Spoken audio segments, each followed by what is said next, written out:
Good evening, everyone. I'm your host, Jason Myles, and welcome to another episode of Beyond the Red Zone. I am so happy to be back home here in Mexico. For the viewers wondering why I'm wearing darker glasses, is because I've been up for a ridiculously long time.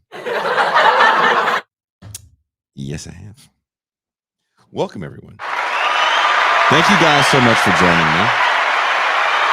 I think I'm going to open up the phone lines at some point tonight because I have to hear your guys' opinion on some of the stuff. I do want to say thank you so much to Derek Varn, of course, Ben Fong, and the M2 Sant for holding it down. I had actually effed up. I will tell you guys what happened. I had a family member pass away, and I went to go to the Bay Area to pay my respects, and I got my days confused. And I swore that the service was on Saturday, so I had set everything up to have Varn fill in for me, which he did valiantly, and I was prepared to leave home. Home is Mexico, and start my drive up north. And so as I was all packed, ready to go, I did all the weird things that I do before I leave my house that I won't get into. And I was like, oh, which funeral home is it? Because I couldn't remember, because there's only two where I'm from. And it's not like they're that far apart. I could probably walk to both of them. Like, they're not that far apart. And as I looked down, I was like, oh, it's the wrong date. I was like, fuck. It's Tuesday.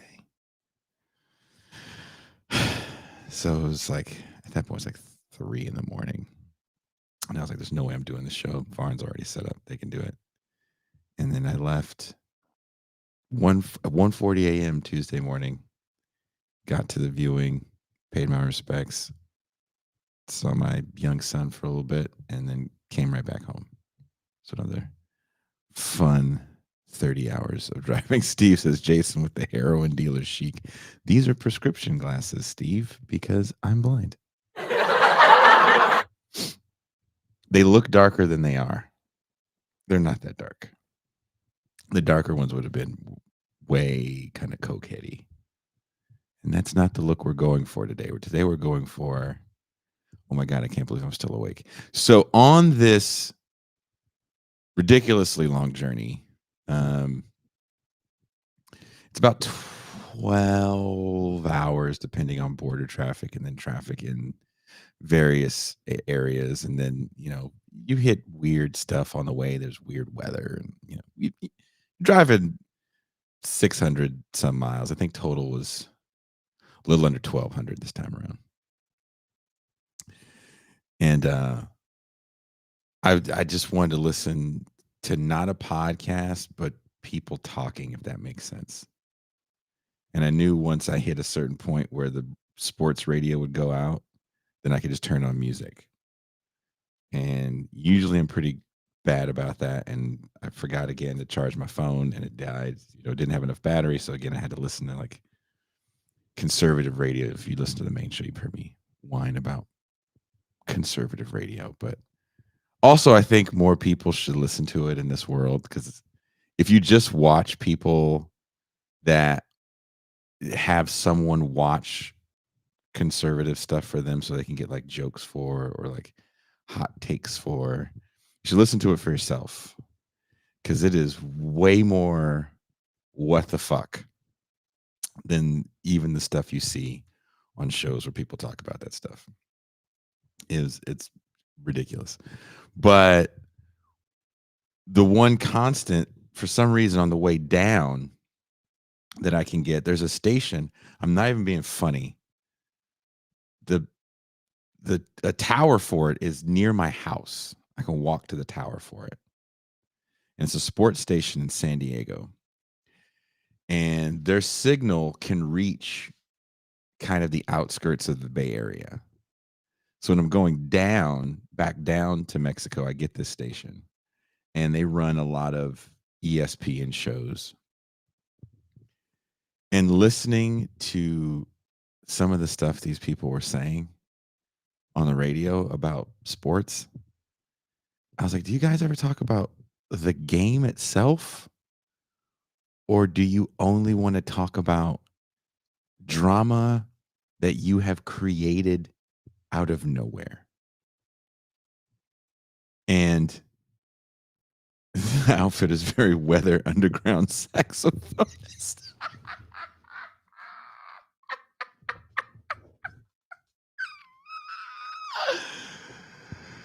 For those that will be listening to the show, I advise you to watch it so you can see these insults in real time. I will take them all. I will take all the insults you have for whatever I'm wearing, because, again, I spent so much time in my car. I feel like my car and I are one. And I just wanted to vent with you guys for a little bit. And all you do is give me shit. That's okay. It's fine. At least you guys are funny. Again, the TIR audience is a very intelligent audience with a biting wit. I feel like we've helped cultivate that. But again, so I'm listening to these people talk about not the game, not any game. And you hear a lot of the same thing over and over at a certain time in the night because they just run kind of a replay. So during the week, a lot of the stuff you get is gamblers that have paid for time and gambling on sports. And I think we got into this a little bit on the last show, me and Mac and I, where gambling has incorporated, bits of fantasy sports in there. They've co-opted certain aspects of fantasy sports. So if you get in your Wayback Machine to how morning shows used to look, as fantasy started to get bigger, I would say in the early mid-aughts, there would be a fantasy person that would come on and predict what they thought someone would do. I think so-and-so is going to throw 2 touchdowns and this guy's going to run for this many yards. And I'm like, how are you figuring that out? What math equation are you using to figure that out? And the thing that I don't like about gambling and sports analysis is gambling is all about patterns. And sometimes math equation, or card counting, there is a equation that you do to get to figure out what card is going to come next in a deck. But if the roulette people, sometimes it's just like patterns and statistics, and sports is different, right? You can try to use those metrics, but it doesn't always work. Bill Buckner, one of statistically the greatest first baseman to ever put on a first base glove, made the most famous error in baseball history by letting a ball go between his legs. That started a rally that caused the series to be tied against the Mets. It was the Boston Red Sox against the Mets, and then of course the next day, the Mets won. And for the longest time, that was kind of this iconic image of baseball, was this ball going through Bill Buckner's legs, again, who statistically is one of the greatest first basemen to ever play the game. Things just happen in sports, and when you hear these people talk, they don't talk about the game as much as they talk about patterns. These guys play better at home. These guys do this when they're away. These guys do this after a day-night doubleheader. It's just patterns. It's not about sports. They don't have any. They're not talking about how they play against certain kinds of pitching, and no, it's annoying.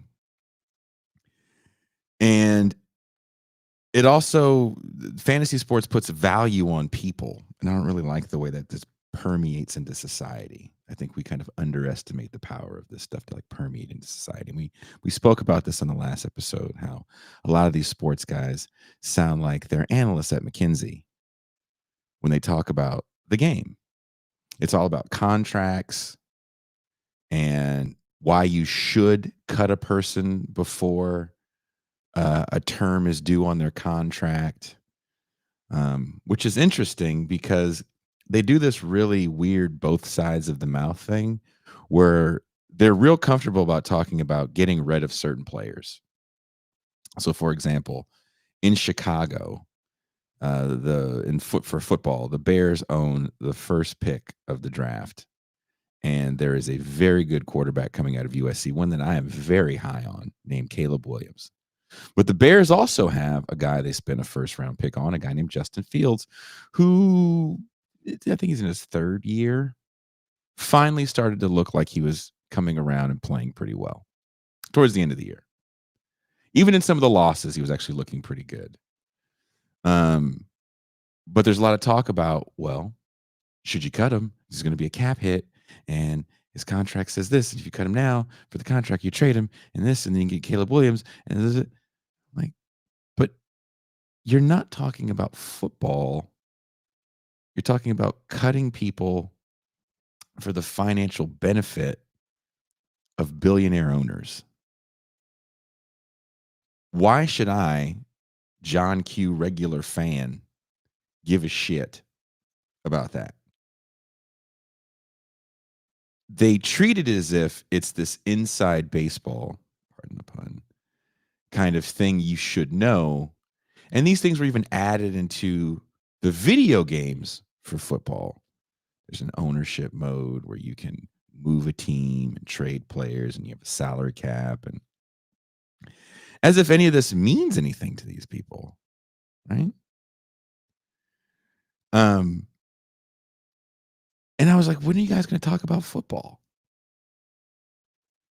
There was a time where sports shows, pregame shows, were like an hour, and they talked about the game. They talked about the teams, who was injured,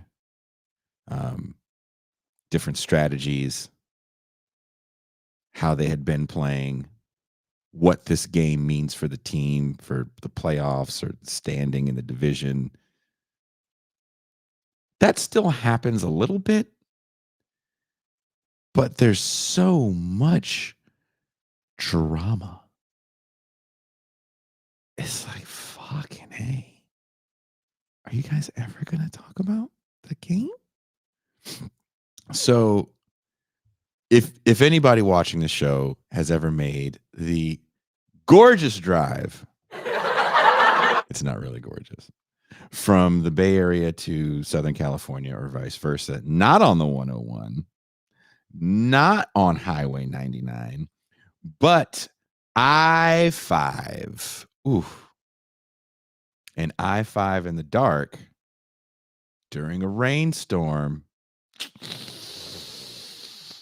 it's just pitch black. You're just dodging trucks. You're dodging trucks for like 6 hours. I'm listening to this just over and over and over until I get to Bakersfield. And I'm like, I'm going to turn the radio off. I'm going to close my eyes for 2 hours so I don't die on the way home. And then I'm going to turn it back on and do this all over again. And like the peak show of ESPN is on about this point, right? And I have one goal to get back home, and that is to bypass LA traffic. There's a few things that are worse than LA traffic. Getting your testicles caught in a cheese grater, catching your partner banging your bestie, losing an animal, losing a pet. That's about it. Those are the only things that are worse than LA traffic. So my strategy was, I was beating it. It's like, I got this. I got to, I almost said Santa Clarita, which is where Magic Mountain is. And again, I know most people that aren't from California have no idea what I'm talking about. Just know Magic Mountain is like Disneyland for poor people. So the ESPN main sports show comes on. This is their fucking heavy hitters. This is their big time show. These people fucking sucked. Oh my God. They started the show, and there's all these conversations they create that don't make sense to me. Like meltdowns. Who had the biggest meltdown? Was it the Dallas Cowboys or the Philadelphia Eagles? Which meltdown meant more? Like, really? You guys sat in a room with producers. And this was the angle that you were gonna go with, which is which meltdown is more meltdowny. I don't even know what that means. Every team that lost is pissed, right? Do you think the Dallas Cowboys are sitting in their locker room after a very good 12-4 season, and they're looking at their cell phones with all the, attaboy, we'll get him next year text messages from friends and family, and Dak Prescott, the quarterback of the Cowboys, looks over to CeeDee Lamb and goes, at least we didn't melt down like the Eagles, huh? What the fuck? Who gives a shit? Someone says we got to fill airtime, Jerry. It's funny you say that, because there's so many things that we talk about on this show that have nothing. And again, we do tangent. I don't mind a 3-hour show that goes on certain tangents. Everything feels like Jim Rome, and I feel like Jim Rome definitely, sadly, created a disgusting beast with his "have a take, don't suck" saying. And Jim Rome is a monster player in sports talk media. We can never forget that. And I don't say that as a fan. I always thought Jim Rome was a douchebag from watching his show on ESPN. He's come on late at night when he called Jim Everett. At the time, Jim Everett was a quarterback for the Rams. He used to call him Chris Everett, meaning Chris Everett Lloyd, the women's tennis player. Basically, he said Jim Everett threw like a girl, because often Jim Everett threw off his back foot due to succumbing to pressure in his face. So Jim Everett, who's like, what, 6'5", 6'4", 240, not a little guy, went on that show and said, I bet you won't call me Chris Everett to my face. And Jim Rome seizing this opportunity. And you saw, if you watch the clip, you can watch the clip. He's shaking. Because Jim Rome, maybe 5'6", maybe. It's a little dude. Little dude talking mad shit. And he goes, I bet. And Jim Everett goes, I bet you won't. Jim Rome goes, I bet you I will. And Jim Everett again goes, I bet you won't. Jim Rome goes, all right, Chris. He says, say Chris again. Chris? And Chris Everett gets up, flips the table over, and I believe he hits him in the nose. And then producers quickly come in. They cut to commercial. Everett's gone. He later had to apologize. Jim Rome turned into a hero for people because of that. I don't know why. He was being mean. It's not like that's going to make Jim Everett play better, right? What? Why? We forget that was a style of media at a certain time. But that still is what sports talk is. It's just be mean, have a take, don't suck. What happens when sports talk is regular news. Have a take, don't suck. Our world, left media, is filled with takes. It's all it is takes. It's my analysis. It's a take, whatever. It's fine. Just be honest. But that was one of the takes, right? Whose meltdown was worse? And they were just yelling about it. They were yelling at each other about meltdowns.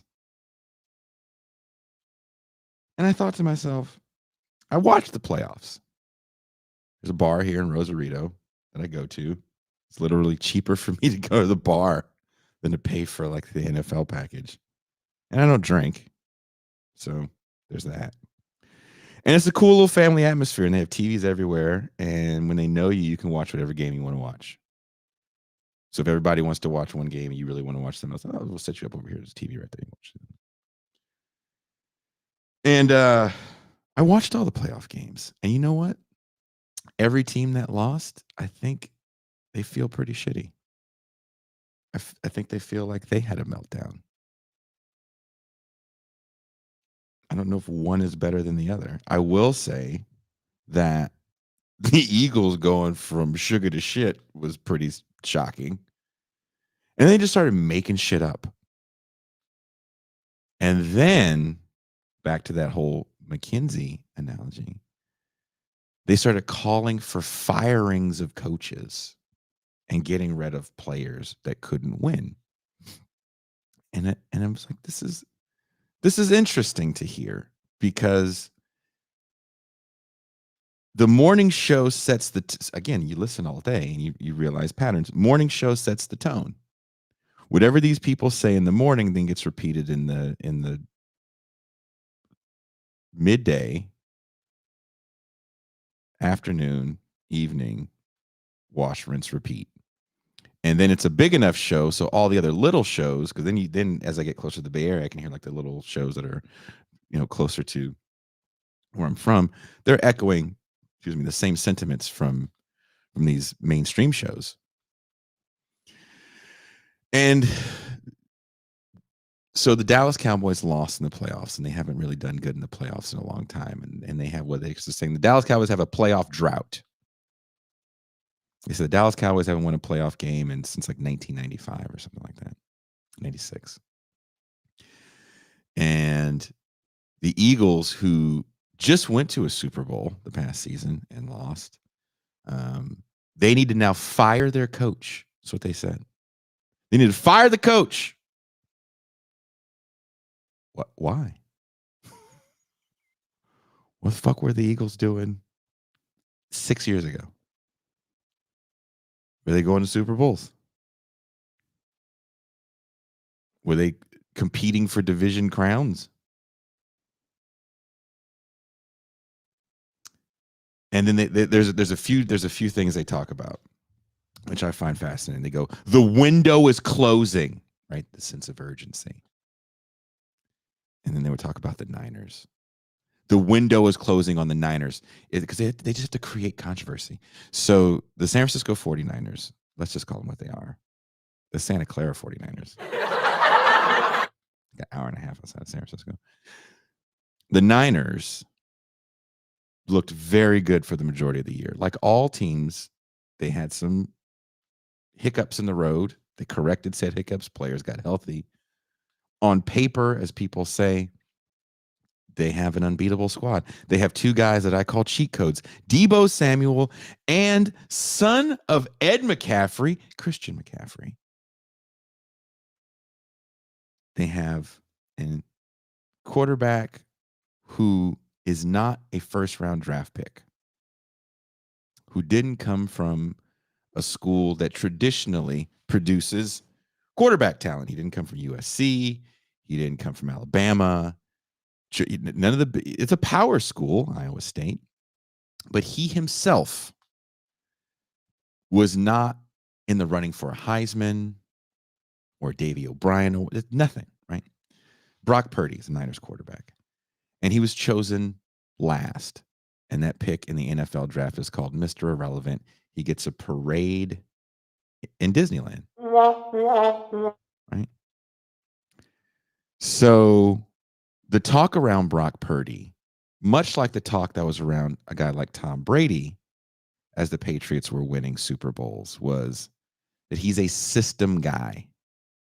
And again, we said this on the last show. If you can't explain the system, don't just name something. Don't go, it's a West Coast system. What does that mean? I know what the West Coast system looked like in 1984.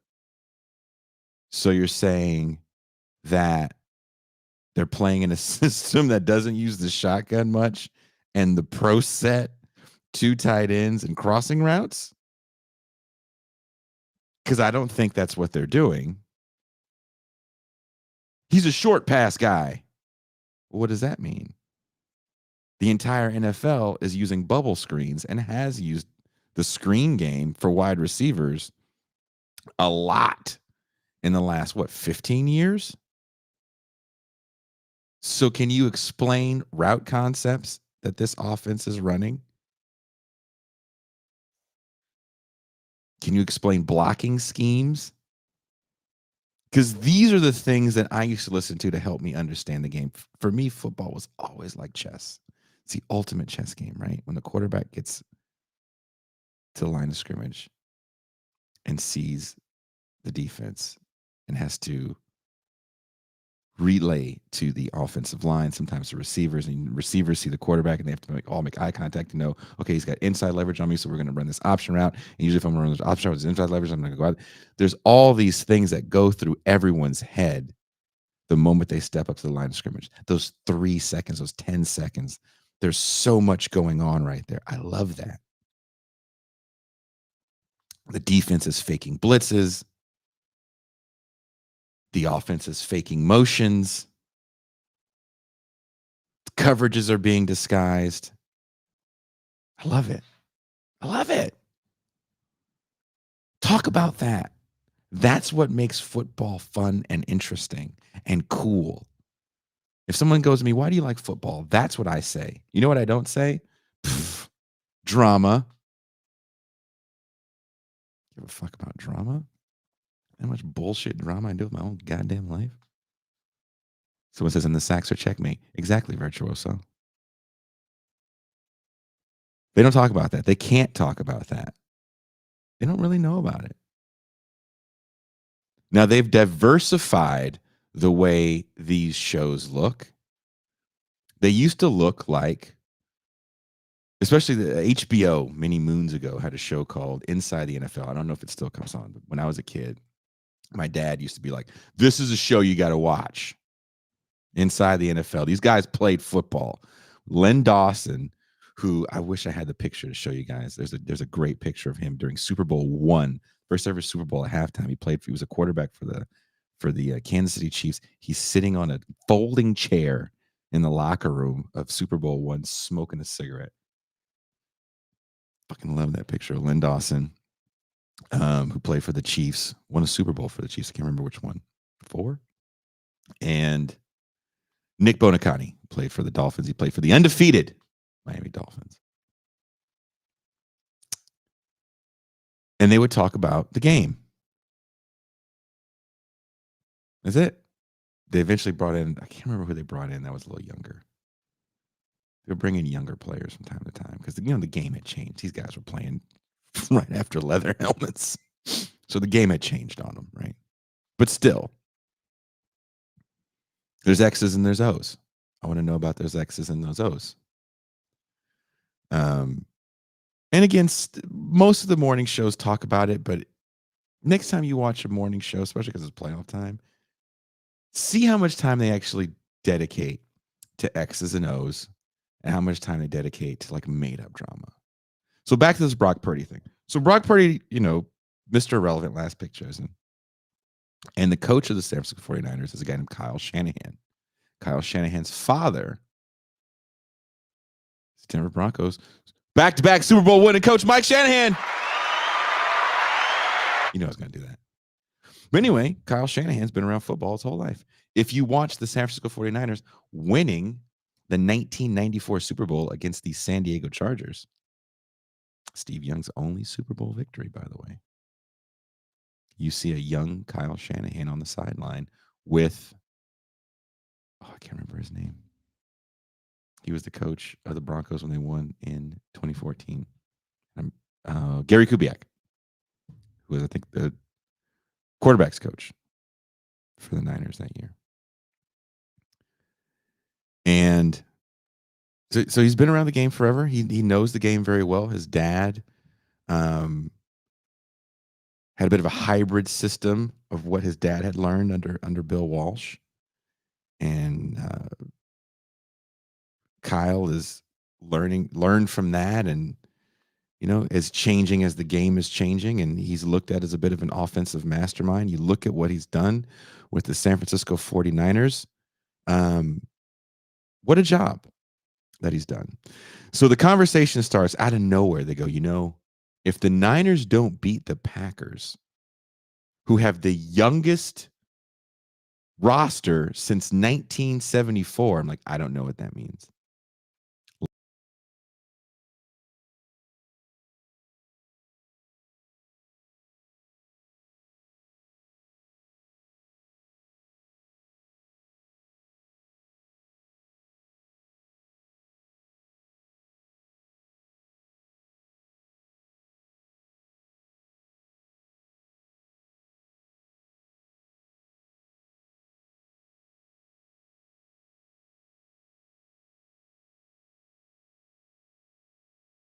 Did you guys hear me? Because it looks like I lost connection for a minute or two. But anyway, thanks, Mexico.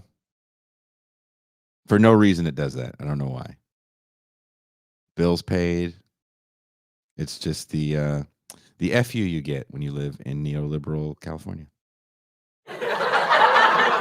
Anyway, the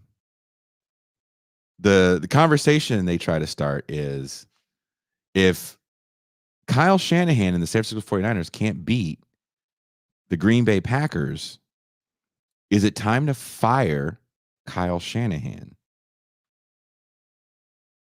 And I was like, damn. We coming for you, nigga. Like, why are you guys mad at him? He's done a pretty good job without having high-profile players in the big pay positions.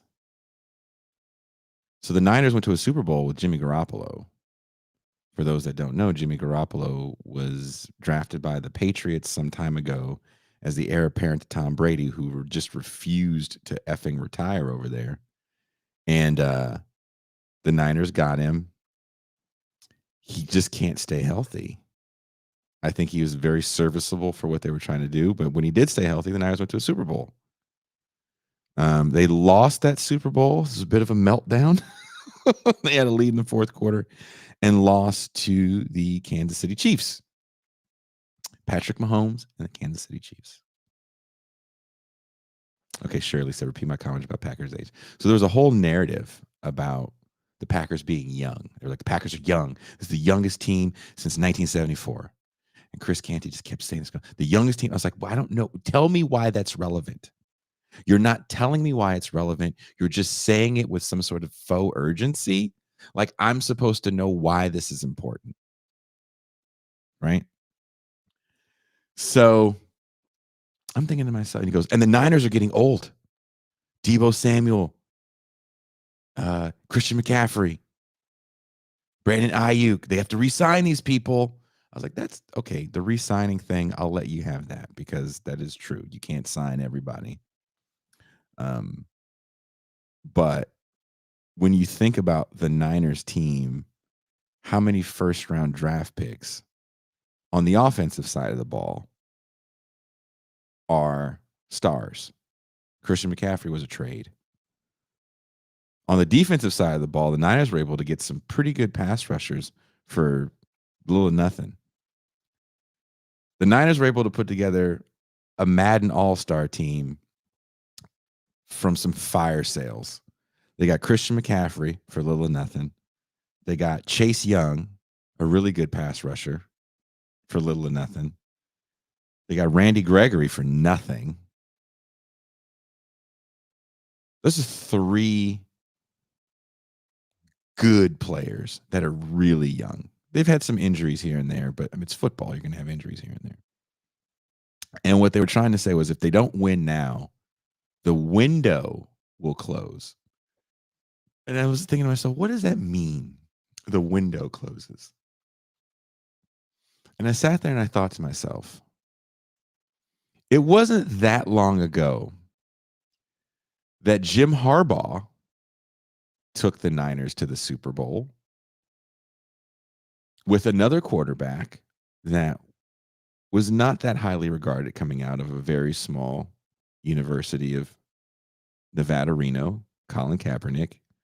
You people may know him from his kneeling. But that team, I didn't really hear that narrative about that team. The window's going to close. But the window did close. The window slammed effing shut on those guys. Colin Kaepernick had an amazing season. And if you remember that game, the Niners were down like 24 points or something at halftime. And the power went out in the stadium. And, you know, like the storybook finish you couldn't write in a storybook, the Niners make this ferocious comeback. And then, in my opinion, just did 4 ridiculous things. Like, they didn't run the ball to try to score at the goal line. They tried to throw these weird fades to Michael Crabtree. And I thought to myself, wouldn't the greatest ending for the Niners? They had Randy Moss at the time. This was Randy Moss's swan song. Throw a fade to Randy Moss. You know, 6'4" guy that still could jump at that time. But anyway, Niners lose. Harbaugh loses to his brother. That was, 10 years ago? And here we are. The Niners are a perennial playoff power once again. So I don't understand the window's going to close shut thing. Why even bring that up? It's not true. It's just not.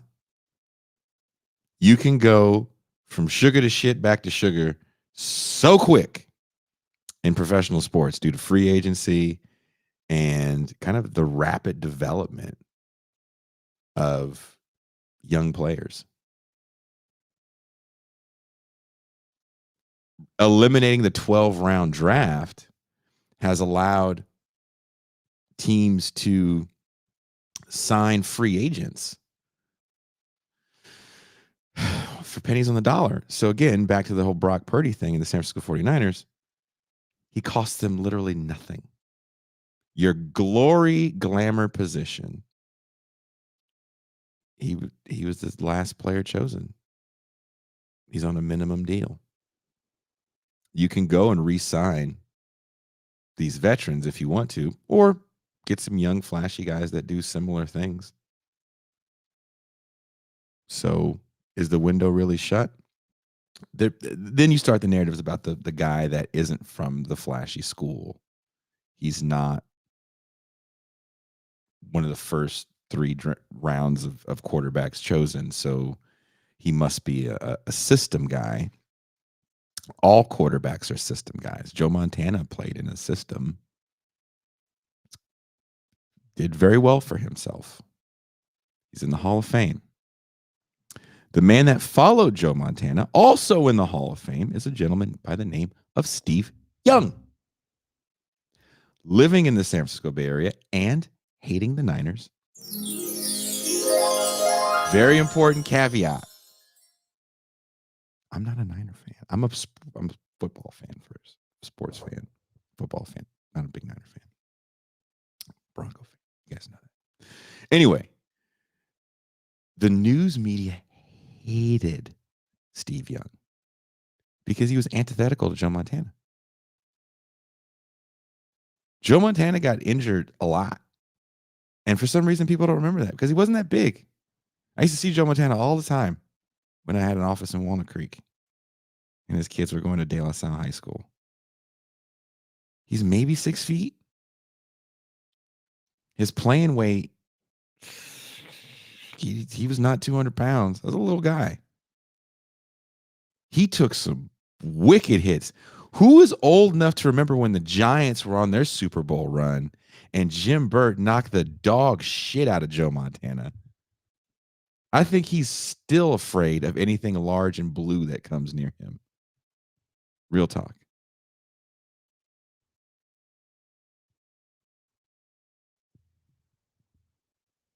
Never do I. The only thing they talked about in San Francisco was a quarterback controversy. You know what they never talked about? Getting rid of Bill Walsh. When the Niners lost to the New York Giants, they had won 2 Super Bowls at that time. In 81 against the Cincinnati Bengals, Bill Walsh against his former team. He was an offensive coordinator for the Bengals. He is the reason why Ken Anderson had all those yards. They used the blueprint of his offensive system. If you remember that game, the Niners had a goal line stance against Archie Griffin, the only 2-time Heisman Award winner. That's probably the limit of dumb shit that I know. Anyway, then they beat the offensive firepower of the Miami Dolphins. Also, fun fact, my mom's boyfriend at the time was a huge Niners fan. He was a dude from Hunters Point, San Francisco, and he recorded every game. And the only thing we had to watch at the house when the illegal cable was out was like this movie called The Wraith that a friend let me borrow that I memorized, and the 1984 Super Bowl against the Dolphins that I watched so much, I also memorized. And Marino thinks threw for like 400 yards that game in the loss. That was the year Marino broke every record known to man for passing in his second season in the NFL. He threw for 5,400, 5,200 yards that season, like 44 touchdowns, 48 touchdowns. It was insane that season. The Dolphins were the pick to win the game. They also came in with one of the number 1 defenses in the AFC. They got blown out. Beat the shit out of the Miami Dolphins. And you know what the announcer said every time they pan over to Dan Marino? This isn't the only time he'll be here. He'll be back. Dan Marino was never back in the Super Bowl. He played his entire career with the Miami Dolphins, and he never tasted another Super Bowl.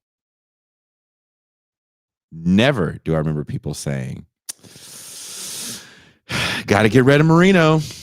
You know, he just can't win the big one. He just doesn't have it in him. Now you hear people have some sort of revisionist history on Dan Marino. But no, he never went back. His second year in the NFL, he never was back in the Super Bowl. Joe Montana went 2 more times. And Steve Young only went once. When Steve Young took over for Joe Montana, people hated Steve Young because he ran. He was a runner in college. Steve Young went to BYU University and opted to go to the USFL for more money instead of going to the NFL. And by the time he went to the NFL, he went to the Buccaneers, which was a horrible team at the time. And he split time with the journeyman quarterback named Steve DeBerg. And then a trade happened back before there was a salary cap, and the Niners' whole thing was like stockpiling talent. And their owner, Eddie DeBartolo, loved stockpiling talent. So Steve Young was the backup to Joe Montana. So the reason why his numbers aren't as high, he spent so many years, USFL, splitting time in Tampa, and then, you know, Joe Montana backup. Steve Young won some playoff games. He had some dramatic finishes. There were some great Niner Cowboys, Niner Packer games. But never did they, gotta get rid of Steve Young. They didn't like him because he wasn't Joe Montana. But eventually, the 1994 season, they loved him because the Niners were extremely dominant that season. The Deion Sanders pickup wasn't even fair at that point. The Niners secondary was second to none. I'm killing it today with puns. Steve Young did not go back to another Super Bowl after that.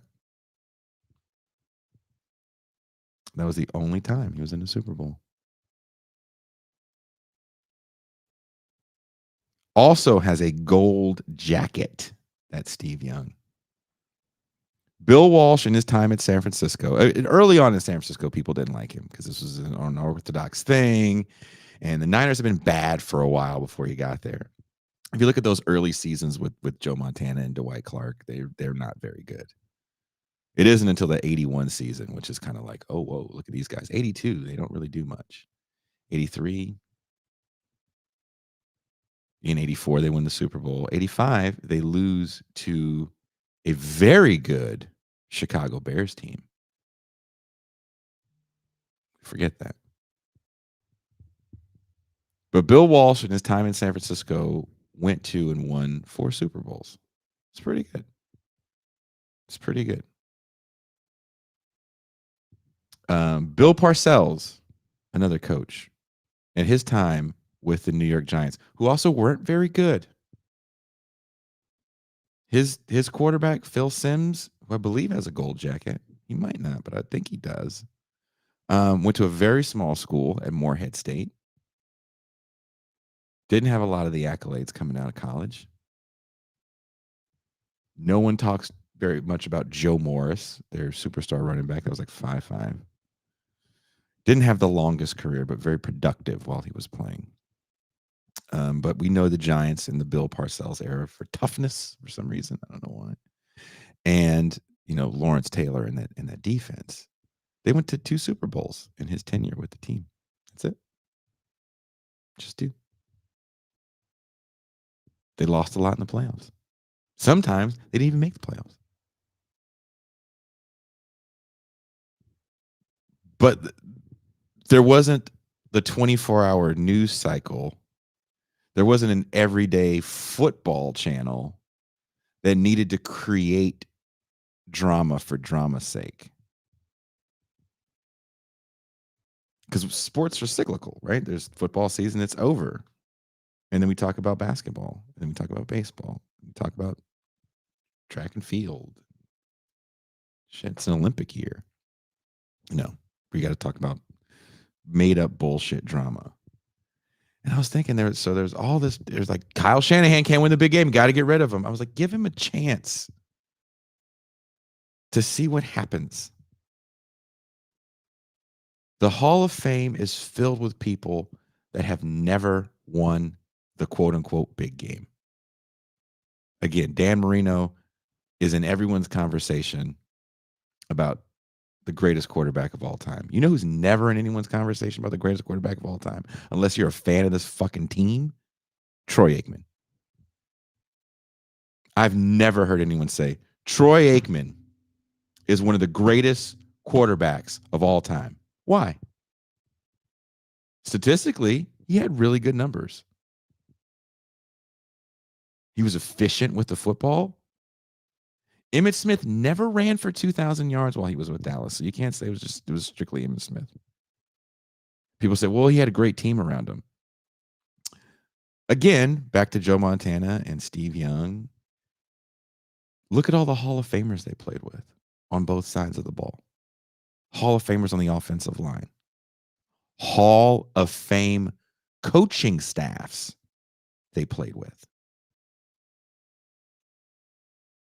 So we have to stop that. It doesn't make any sense. Another person that's never in the conversation, Terry Bradshaw.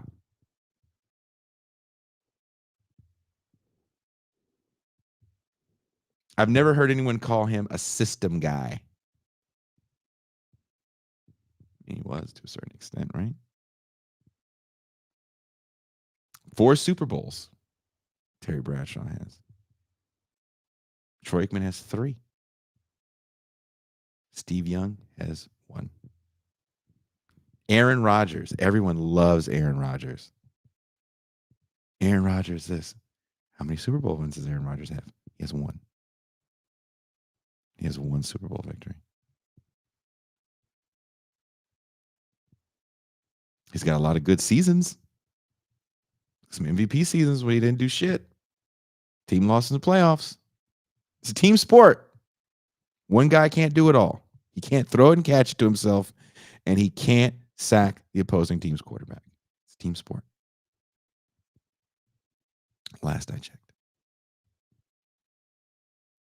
And with that insane pressure that you make sound common in the way you talk about this, right? If Kyle Shanahan doesn't win a Super Bowl, the window will close for the Niners. Again, they were in a Super Bowl. Ever since I've been watching football, the Niners have been in the Super Bowl. I've been watching football like a nerd since I was 9. And my grandmother got me this book called Super Bowl by the Bay because the Super Bowl was played at Stanford the year I guess I was less than 9. I was 7, 8. I was 8 because it was from a used store. And then I got a set of Topps baseball cards. I got the 87 set of Topps football cards. Sorry. And then she was like, I'll get you a subscription to Sports Illustrated if you shut up. God bless Gladys Davis. But, the Niners have always been a Super Bowl contender throughout the 80s, throughout the 90s, throughout the 2000s, even with the Jeff Garcia years, they were still going to playoffs. They had some down seasons, as teams do. 2010s, they're back in it. They're literally in it to the last play of the game. And here we are in the 2020s, and the Niners have a chance to go to the Super Bowl again. When is the window closing? This team is always there. Fucking high. That faux sense of urgency. That if you don't do this for me now, you are worthless. It doesn't end with sports. Go on a dating app if you're single. My God. The value we put on people.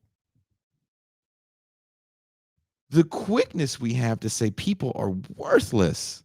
These are people.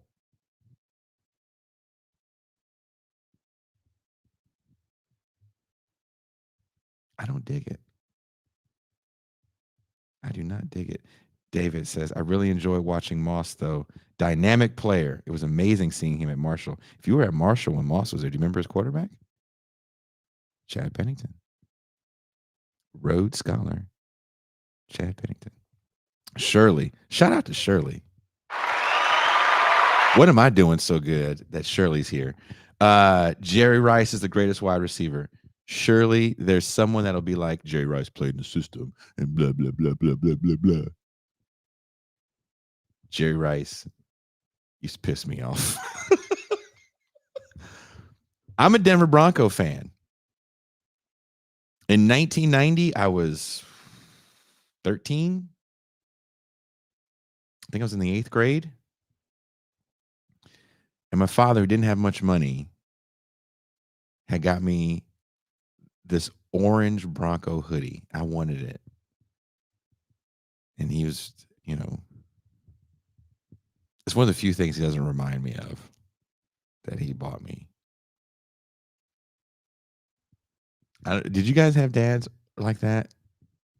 I'm sure there's some divorced kids watching this show where there was a store that we had in the Bay called Copeland's, and it's a big chain. I'm sure they have some derivative of this where you're from, where there were the shoes on the wall that were like the new ones, and there was a table next to the wall, and the table had all the old ones.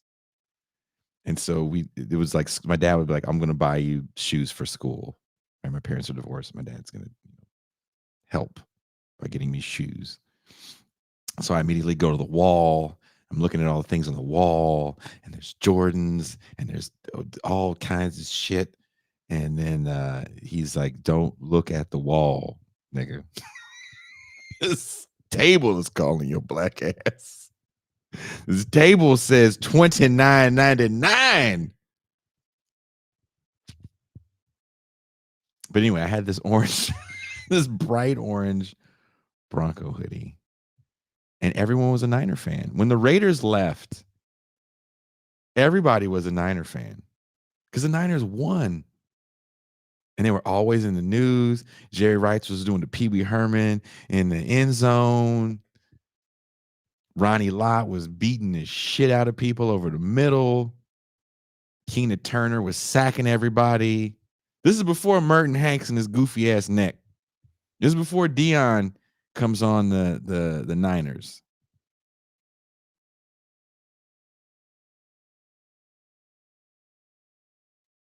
So this is a different Niners team. This is Roger Craig rushing for 1,000 yards, receiving for 1,000 yards, catching 100 passes out of the backfield.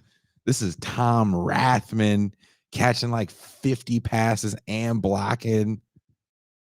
This is Randy Cross at center. This is those Niners. Everybody was a fan of the Niners.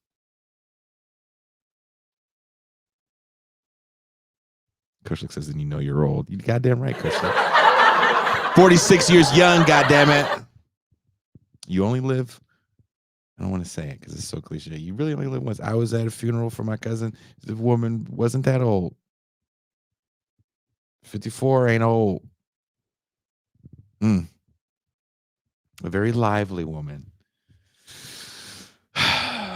Richmond, California is a little bit dimmer with her not being there. So, as I always say, hug your loved ones.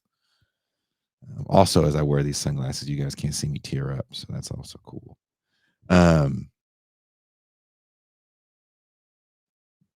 You know, I'm talking Dwight Clark, Niners, Russ Francis at tight end, Niners, Ray Wershing kicking with no shoe, Niners, Candlestick Park. Everybody was a Niner fan. And I will never forget this. There was a dude that I went to school with, and he went to my grandparents' church. And he said, I bet you $5 the Niners beat the Broncos, nigga, 55-10. I was like, man, that ain't never going to happen. John Elway is the greatest quarterback of all time. John Elway won't stand for that. John Elway got his ass beat 55-10. They scored so much, they might as well have played Benny Hill music as the Niners was just going to the end zone on the motherfuckers. God damn. I have never been that upset at a sporting event watching the Niners beat the shit out of the Broncos. To this day, if anyone that grew up with me in Richmond sees me, they address me as a real ass fan. He was like, JJ, a real one, because when they got their ass beat 55-10, he didn't lead them niggas.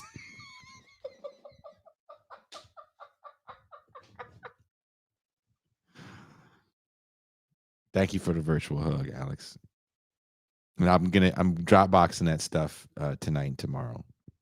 Side note, that's a production thing you guys don't want to hear, but I have to let him know that. Someone says, Bay Planner says, did you get lotto numbers from? Did you get lotto numbers from homie? He was just talking out of his ass, Bay Planner, as you do when you're a kid in like the 8th grade, right? You just say goofy shit. We're 13. We just got hair in places we didn't wash yesterday, and all of a sudden we think we know everything. And God damn it, he was right.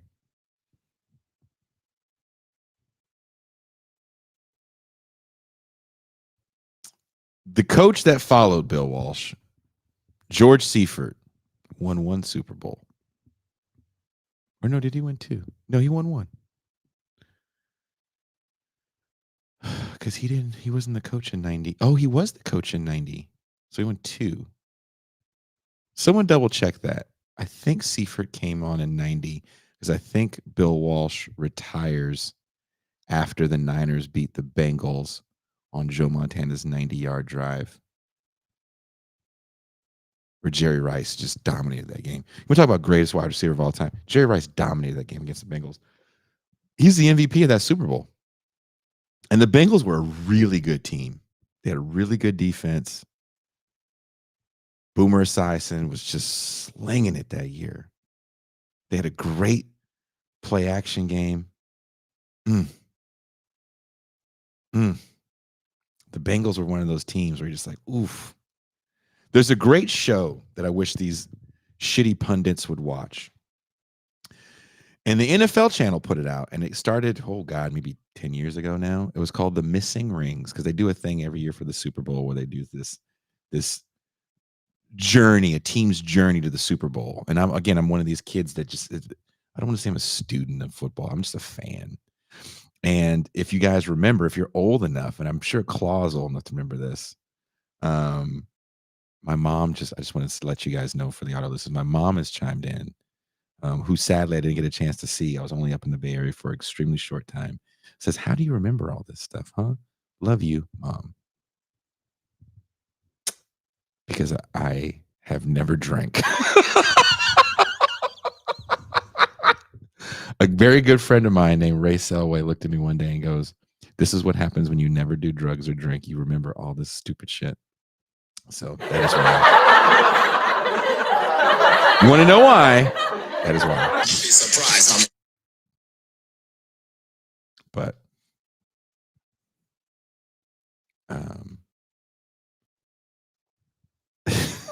my mom kind of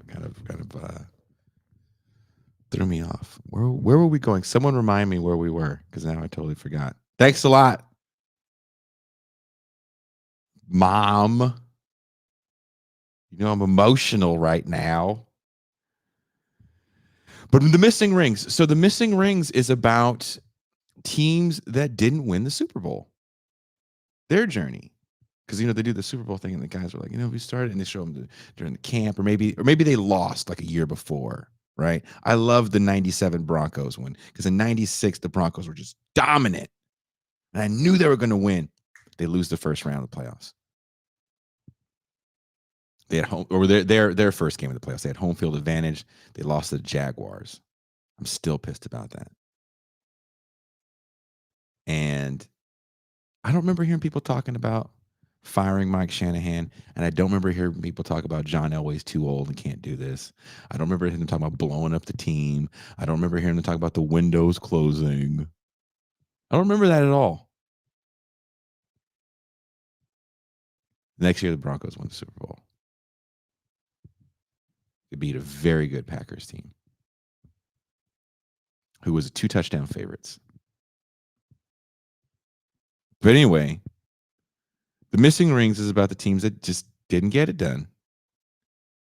And there's some interesting stories behind that. ESPN also did like a 30 for 30 on the Bills, because the Bills are the only team in the modern era of professional football to go to the Super Bowl 4 times in a row, and they lost every time. Every time. Robert Booth says, who is your least favorite announcer? Mine is Joe Buck. Robert Booth, I'm with you, brother. We are simpatico on that note. The Buffalo Bills had one of the funnest teams to watch. Andre Reed at receiver, who was kind of the AFC's Jerry Rice. Thurman Thomas, who, if you guys remember, started over Barry Sanders at Oklahoma State. He was a beast. He was a beast at Oklahoma State. Jim Kelly in some version of the spread they called the K-gun. Whoof. Daryl Talley at linebacker. Bruce Smith, the sack master. Oh, Bills were a fun team to watch. You know who the Bills beat in some of those AFC championship games to get to the Super Bowl? The Raiders. You guys forgot that? The Raiders were that good back in the day. They were getting to the AFC championship game one game they beat them like 58-3. It stomped a mud hole in the Raiders' behinds.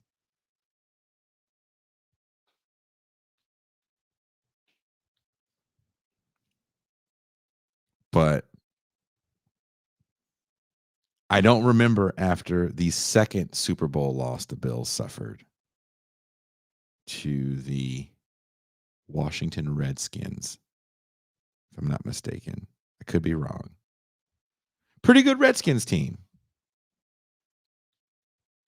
Right? The Redskins had been good. Again, another team that, the 70s, The 80s, they were really, really good in the NFC East. Joe Gibbs won his fair share. I think Joe Gibbs has 3 Super Bowls under his belt. But there was no talk about a window closing. There was no talk about firing the coach, getting rid of Jim Kelly. Nope. Nope. That was never the conversation. Because the people that were commenting on sports were not gamblers and fantasy football people and drama addicts. We weren't addicted to drama yet. There's people, I was going to say a person, but there's multiple people that will upload a game from the 70s, some from the 80s, and they're random games. But you get the pregame show, you get the halftime show. They upload the whole presentation from that network, CBS or NBC. There was no Fox at the time. It's interesting to hear the banter of these games because the drama talk isn't there. I just finished writing 3,000 words. Hopefully, someone will want to publish it. I am not sure about media coverage that we're going to get for this upcoming presidential election and how skewed it will be.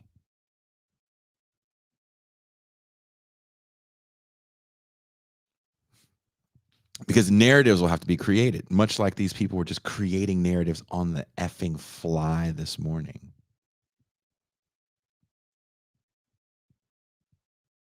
If so-and-so doesn't win, who's the real MVP? What? Who gives a shit about who the MVP? Like, seriously. The people, this is the sports show on this channel. I can kind of see out of the corner of my eye the chat. Do you give a damn about who wins the MVP? Some of you guys are hardcore gamblers that might have money on something like that because you can bet on that now. But seriously, who cares? I never cared. I cared about my team. Don Elway won one MVP that I can remember. I don't think he won one in the 90s. I think he just won in 87. I know he was a Super Bowl MVP the last game he played. I feel like that's the MVP you probably really give a damn about, is the Super Bowl MVP, right? I would think. Maybe I'm wrong. But they were having this heated discussion over the fact that Josh Allen, the quarterback for the Buffalo Bills, should not be in the same conversation as a good quarterback as Lamar Jackson, who was a quarterback for the Baltimore Ravens. I was thinking to myself, why? I think Josh Allen has more playoff wins than Lamar Jackson, number one. And they both suffer from interceptionitis from time to time. They're both pretty mobile, and they both had to make major adjustments to their game as they came into the pros. And the argument made by Chris Canty is that Josh Allen gets too much respect, where where Lamar Jackson, he feels, is judged a little more. There's a little more scrutiny behind the critique of Lamar Jackson. And I was thinking to myself, okay, but you're forgetting that Lamar Jackson went to Louisville where he won a Heisman his junior year. And if you watch any video of him that Heisman season, I think he rushed for like 1,800 yards, something ridiculous like that, threw for another 3,000. He had like video game numbers that year. He came back the next year. Oof, that was ugly watching him play. He just was throwing some really bad interceptions. Josh Allen, if you watched any Josh Allen video while he was at the University of Wyoming, which is barely a Division I school, he was a 50%, barely 50%. I think he left school as like 46% completion passer. So he barely completed passes. He ran way more than he threw. And he was going to be a project from jump. Both of these guys were going to be a project from jump. And it's kind of, to me, as a fan of the game, it's fun to be able to see these guys play, compete against each other, and grow as players. I'm old enough to be a part of the generation that grew up with the 83 class of quarterbacks. Steve Young technically is part of that class, right? So Elway, Marino, Todd Blackledge. You know, if Mac was here, he'd bring this guy up so quick. Tony Eason, who went to the playoffs with the New England Patriots. He was not a chump. Roger Craig came out that year.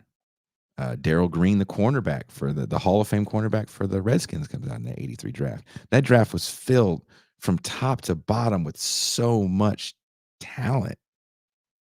And to be able to watch these guys, the next year, the first quarterback taken, if I'm not mistaken, is Boomer Esiason in the second round. Like, that's how little quarterback talent came out the following year. And it really speaks to the power of punditry to project people and a need for people into the draft. Somebody pull it up if I'm lying, if I'm wrong. Not that I'm lying. I could be wrong. I don't have it in front of me. But if I'm not mistaken, the first quarterback taken in 84 is Boomer Esiason in the second round.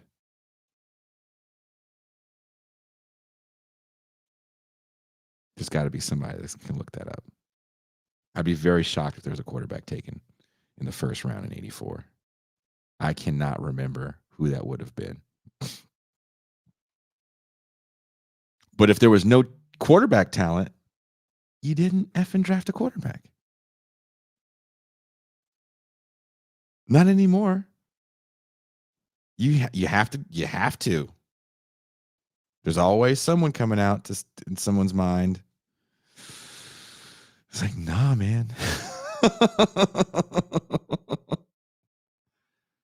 Like, draft hype, it's just that. It's hype. And again, excuse me if my pathway in this conversation is like Lombard Street. But back to the Brock Purdy and always questioning his ability.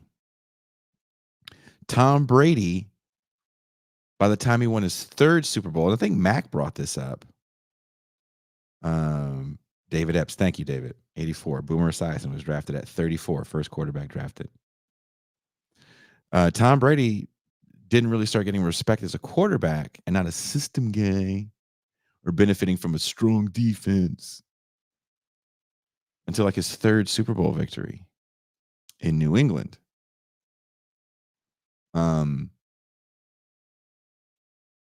Brock Purdy, sadly, suffers that same fate where, oh, well, he was Mr. Irrelevant. They just kept on, well, Brock Purdy's Mr. Irrelevant. He's Mr. Irrelevant for a reason. And I'm thinking to myself, what is that reason? That's the dumbest thing to say. Let's just talk about some misses at the quarterback position. I'll name a few. First round misses. Does anyone remember the University of Houston in the late 80s and what they were doing with run and shoot football? The University of Houston was beating people 77-6, 84-20. They were insane. And there was two quarterbacks I remember extremely vividly. Andre Ware was one, who was the first one to put there was no video games you could play to save video game numbers at this time. And this is back when you played 11 games, maybe 12 with the bowl game. In like 10, 11 games, these guys were throwing for 4,000 yards. At a time when a quarterback threw for 1,800 or 2,000 yards, he was like, oh, wow, that guy can really throw it. He can really sling it. Andre Ware and David Klingler both threw for like 5,000 yards, like 10 games.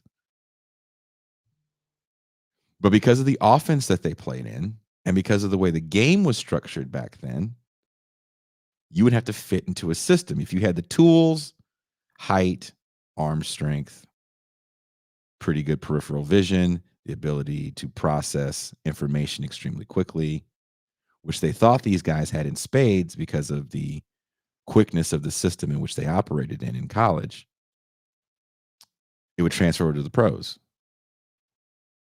And again, back to really watching football.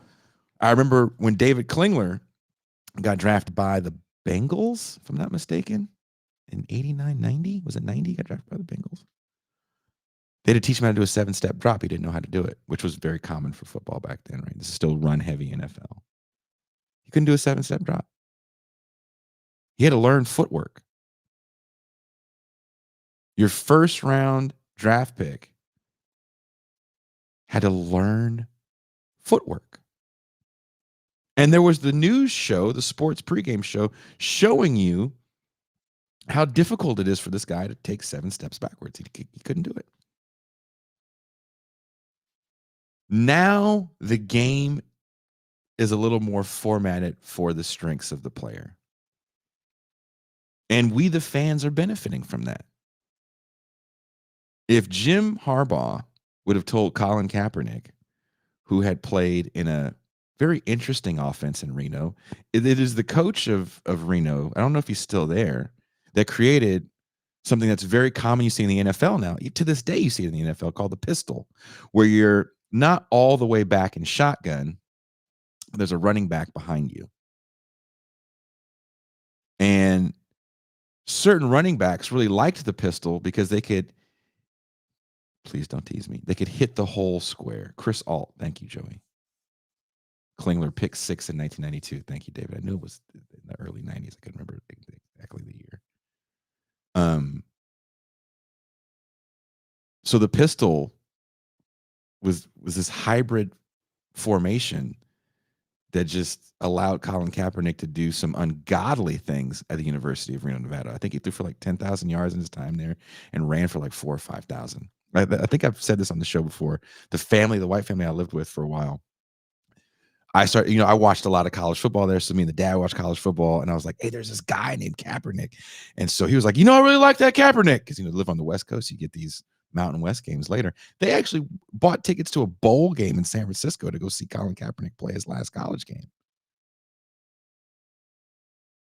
Jim Harbaugh then altered the offense to highlight the strengths of Colin Kaepernick. I shouldn't say him on his own, and the team, the offensive brain trust at the time in San Francisco. And what did Kaepernick do? They beat Green Bay. What did he run for, like 180 yards or something crazy like that? It's fun to watch. What we're seeing with Lamar Jackson, he's fun to watch. How much fun did you guys have watching Cam Newton when he hit the league? Oh, If RG3 doesn't have that knee injury, what does he do in the NFL? My goodness, that dude was like a deer out there. You could barely catch him.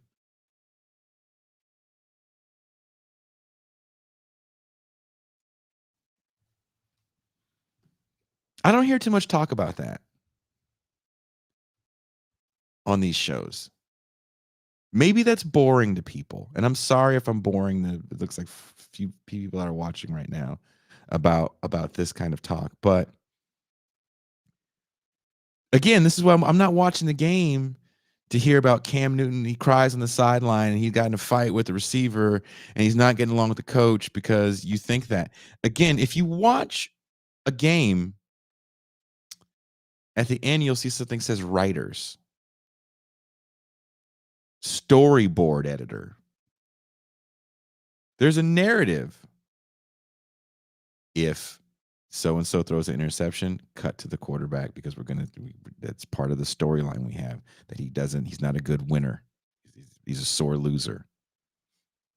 That's how you get things like he's a competitor. Look at him, he's a competitor. The guy, look at him sulking on the sidelines. He's not a competitor. What? I don't even understand. Why is that guy like a good human, and then this young man that got drafted first overall, that's got the hopes of a city on his shoulders. He's got the hopes of a people on his shoulders because he just got treated like freaking Wakanda 8 years before Negroes take that, fantastic voyage to the fictional land of Wakanda. He didn't wear the number 1 in college. He wore the number 2 when he single-handedly defeated the Oregon Ducks in the championship game. I do not say that with pride, as I am a Pac-12 homer. I will be, even in its demise.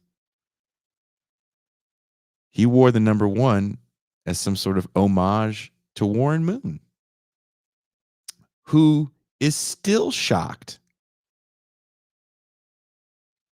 of how far we've come. Warren Moon was a dominant player in high school in South Central Los Angeles. Can't get an offer. Plays at the junior college level. Dominates at the junior college level. University of Washington will give him a shot. And what does he do at the University of Washington? Wins a title. NFL, we change positions.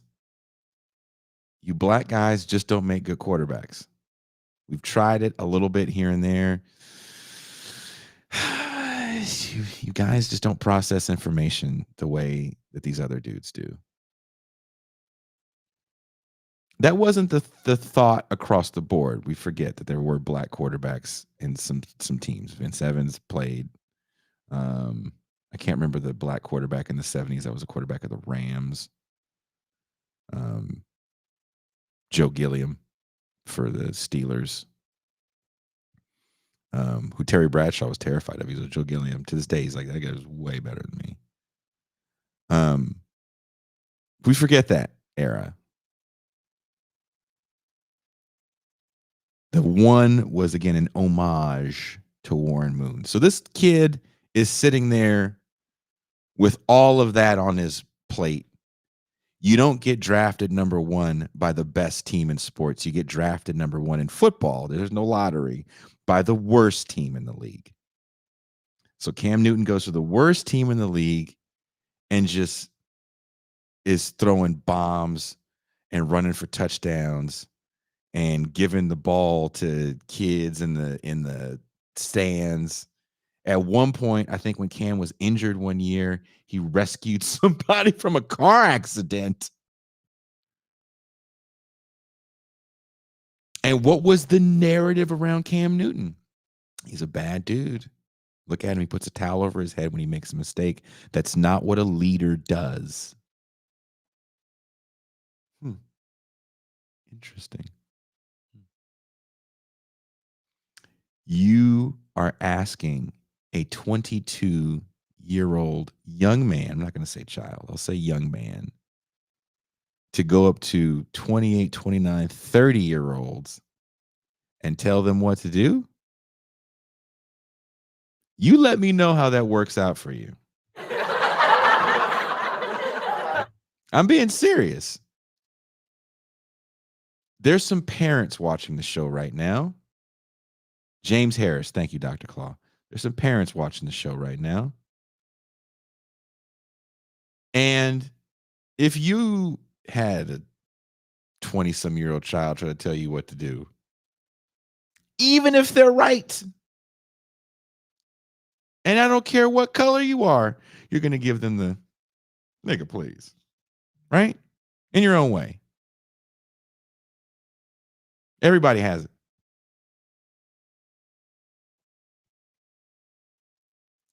Foolishness. But that was the narrative around this 20-some-year-old kid who threw for like 4,000 yards that season. The year before, if I'm not mistaken, is the year that RG3 and Andrew Luck come out. And those guys are just flinging it all over the field. And I remember talking to some friends and going, can you believe all of our heroes are retiring and we're getting this new crop of dudes coming in that are just balling? Football is so much fun. That's what we said.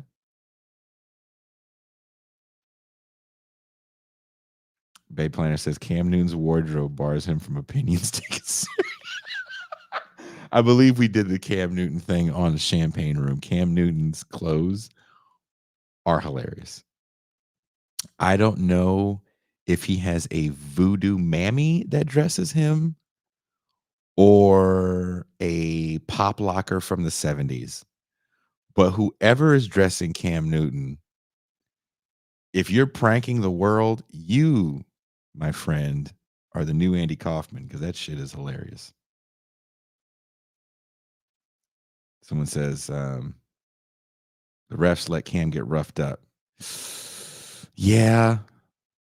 We got to be honest. If you are a running quarterback, you finna take some L's.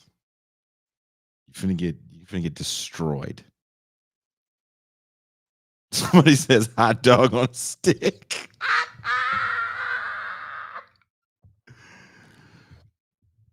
Cam Newton, I have never heard of a drug scandal, a relationship scandal. There was all he had was that he stole a laptop when he was in college. Oh, he did a stupid thing in college. Huh. I don't need to celebrate anyone that does a stupid thing in college, but I'm 46 and I still do stupid shit.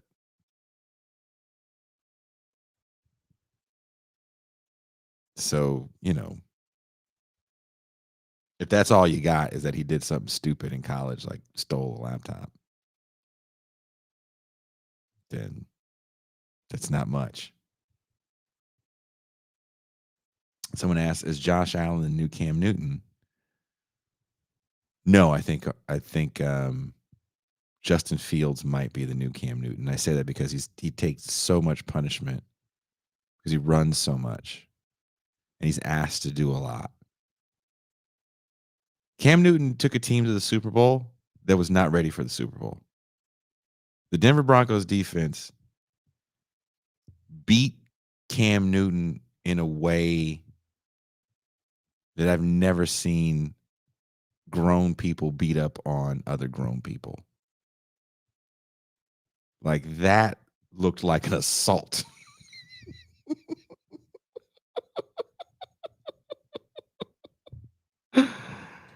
Oof. Will not take laptops near Chase.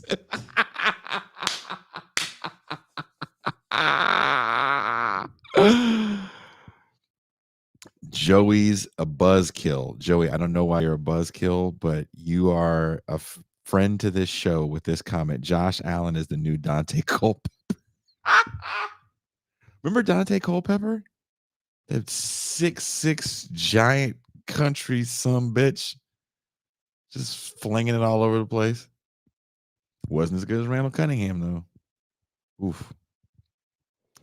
The way people want to give up on humans, even in the sporting context, never act like it doesn't influence the way people see the world and the way we feel so comfortable to give up on humans in the world. The way we see no value in people, so we just throw them away. I need my quick turnaround. I need what I want when I want it, and I want it now. And I think that's what I wanted to get across in this show. And a lot. Look, I'm not going to lie to you guys. I've going through a lot of emotions, going home, and I wasn't home for that long.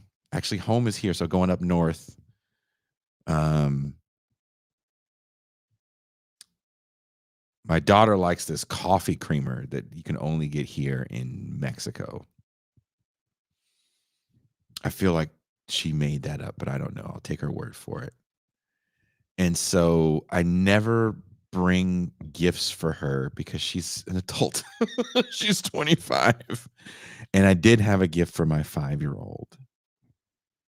But I remembered she liked this creamer. And so right before I leave, I run to the store and I grab the creamer and I make sure I have it. So I was going to see her just to give her this creamer. And I say, and she lives not far from the funeral parlor. And I was like, hey, I got you a surprise. And then I didn't hear from her. And so as I get closer to where she lives, I said, hey, I'm nearby. I got you that coffee creamer. She goes, I was hoping you got me the coffee creamer. She talks really fast. It's just a 25-year-old girl. Just my daughter talking. And she goes, well, I'm ready to go with you to the thing, to the viewing. I was like, you don't have to go with me. She goes, I'll be your +1. And I laughed and I said, I don't need a +1. I know the people there.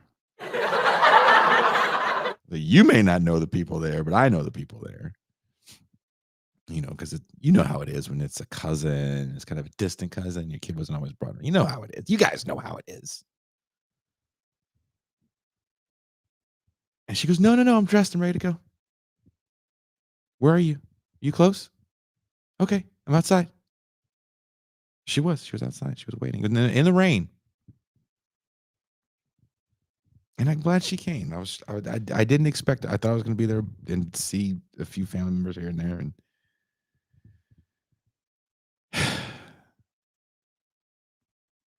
yeah, I'm glad she came. It's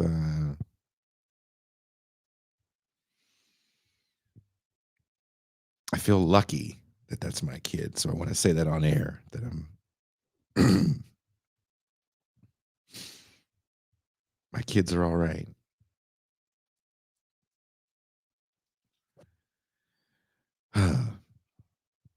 But people aren't disposable. And that's kind of all I heard on my 12 hours home was the disposability of people. And that message gets juxtaposed to the homelessness that I saw everywhere. I make this drive so much, I know where to stop strategically so I can get the most out of my gas and not spend a lot of money, right? Or as least money as possible. Because you can go to the wrong stop on the 5, and this is everywhere in America. And again, as someone that's driven everywhere in America, I know how these stops are, truck stops. If you stop at the wrong truck stop, the gas price goes. Speaking of Josh Allen, he's from a place called Firebaugh, which is in the Central Valley of California. If you go to the Firebaugh truck stop, gas is $6 a gallon. If you drive 20 minutes further, It's $4 a gallon. So again, you have to be strategic with your stops for gas. And for the first time, I saw homeless people at these out of the way truck stops. When I say out of the way, this is the middle of nowhere. And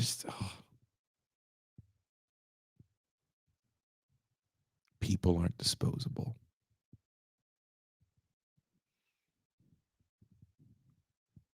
Are we that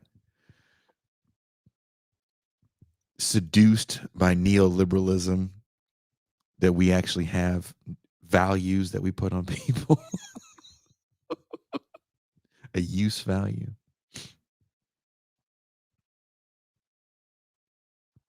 It, it, it hit me. Nobody was begging. Don't know why. But I was like, man, this is nowhere. How'd you even get here?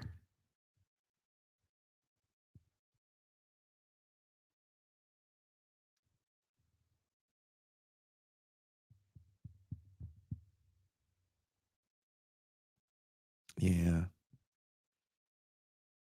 I don't like the fact that that's the way people see sports because it becomes the way you see the world and it becomes the way you even see policy. The consensus for most Americans when it comes to our unhoused brothers and sisters is that they are a blight. We want to put that blight away. Maybe we don't want cops with Kevlar vests and guns to put them away. Maybe we want magical social workers with swords to put them away. We want someone just to put it out of our sight, and they'll take care of it. We don't know how they're going to take care of it, but they'll take care of it. Good friend called me to complain about her job working in services because I joke and we listen, or I listen to her, and oof,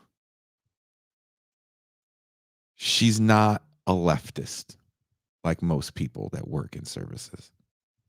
The last thing on her mind is probably Trump Biden bullshit because she's so inundated with real people and real people problems, trying to constantly save people from even getting evicted from whatever temporary housing they have. Right.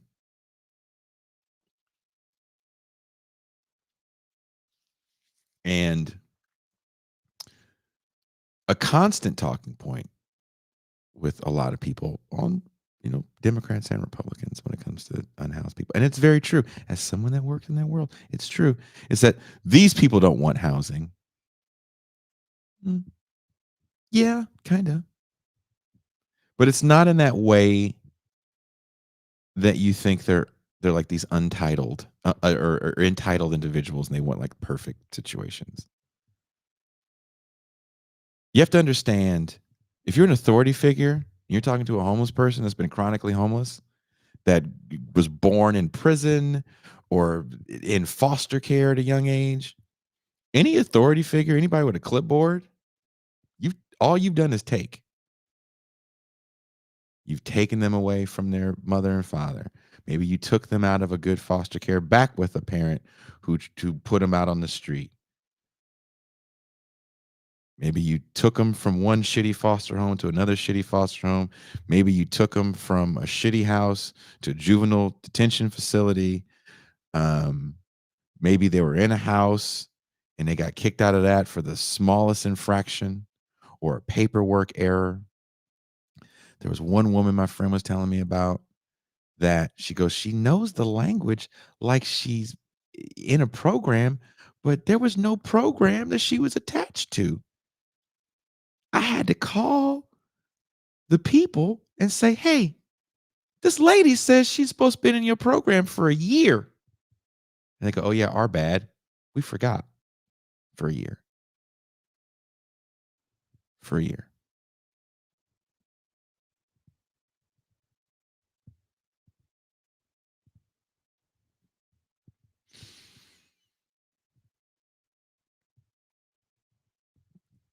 How would you then trust anyone?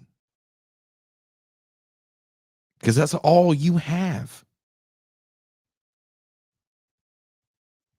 If you pay rent, you have more rights. If you're a homeowner, you have way more rights. If you own multiple properties, well, you have hella rights.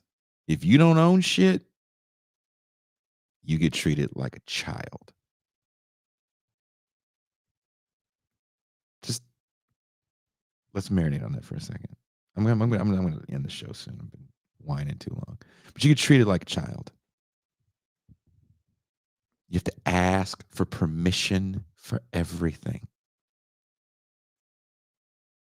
And there's people that'll say, well, that's their fault because they made bad choices.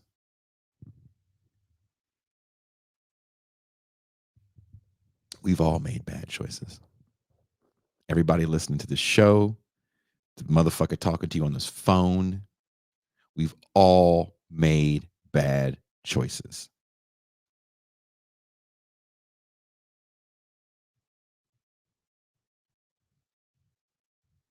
Is the payback for the bad choice a lifetime of suffering?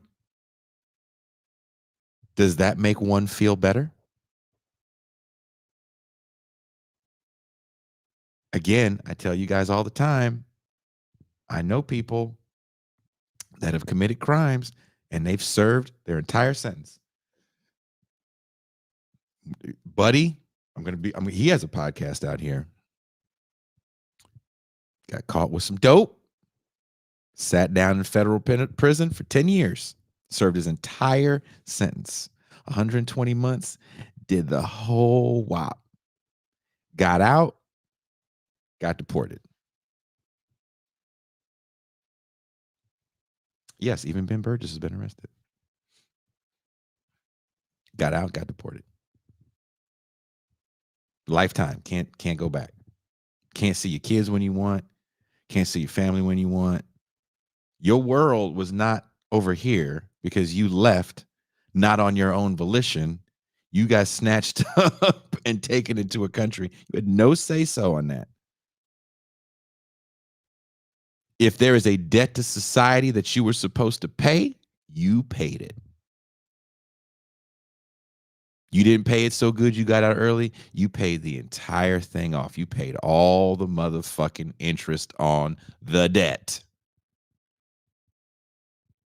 And you got the double punishment. That's just part of it, right? And then you have this other thing where there's if you've grown up in with a shitty situation, you don't have any rights.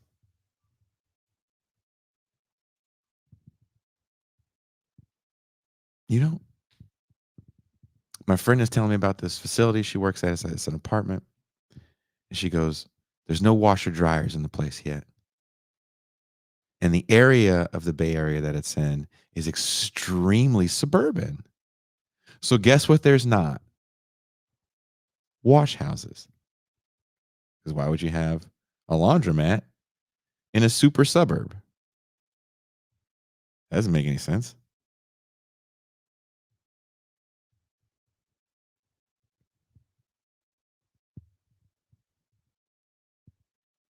You got to ask for everything. You think everybody got a fucking car there?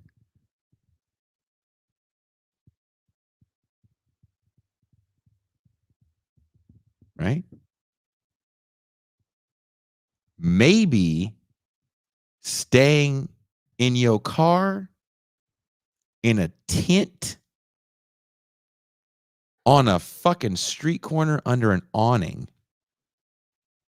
At least you know how to navigate that shitty situation.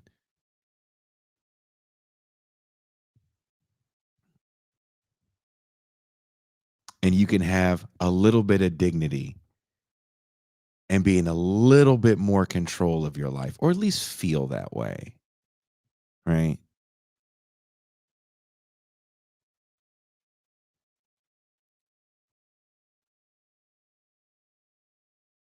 It's not as simple as people just don't want housing.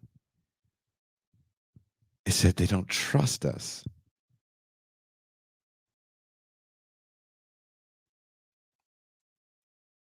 Who is willing to put in the time to build that level of trust? There was a time in my life I was willing to put in the time to build that level of trust, and it beats you the hell up. It's rough. It's not fun. And here I am because I couldn't hack it.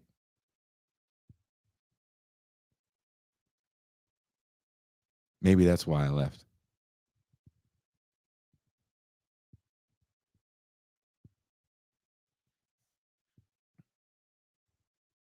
But these sports people suck. Gambling and fantasy sports merging to make one disgusting thing. McKinsey level analysis about what ownership should do to get the fans of the sport in line with ownership is disgusting. How can we really think we're having a labor moment when the most popular programs on television, sports, are all focused on ownership? Building stadiums, salary caps. Why do we give a shit about the plight of the capitalist? I don't know. Maybe we shouldn't. On that note, it is late. I want to thank everybody that took the time to hang out with me. I will be back tomorrow. I should be back with Pascal Robert. And we'll be talking with returning guest Michael Albert. I'm going to go read a lot of Marx because I have to read a lot of Marx for the show tomorrow, because the whole show is about, should we even be talking about Marx when we talk about organizing and leftism? I mean, do you alienate more people when you try to quote them than you bring to the table? Can we form our own opinions?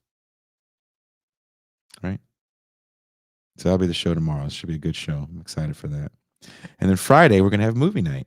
So if you're a patron, join us for movie night. We're going to be watching a really cool movie called Rollerball, which is about what happens in a society when corporations have solved all the problems. They've solved world hunger.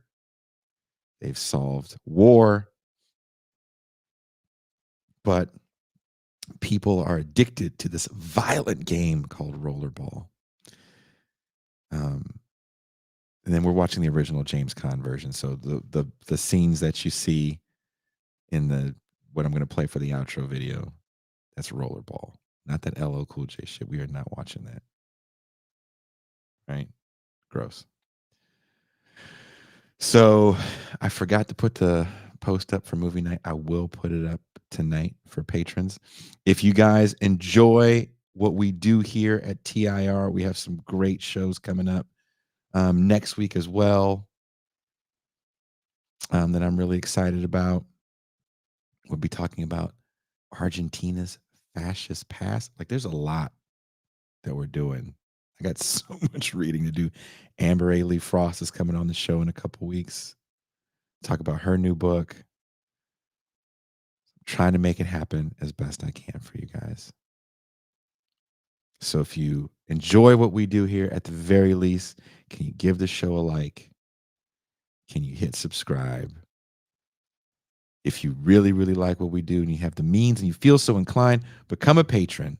$3 a month, $30 for the year. You can make sure we can continue to do this for hopefully the foreseeable future. So on that note, everybody, I will see most of you people plus a few more tomorrow. And I am out.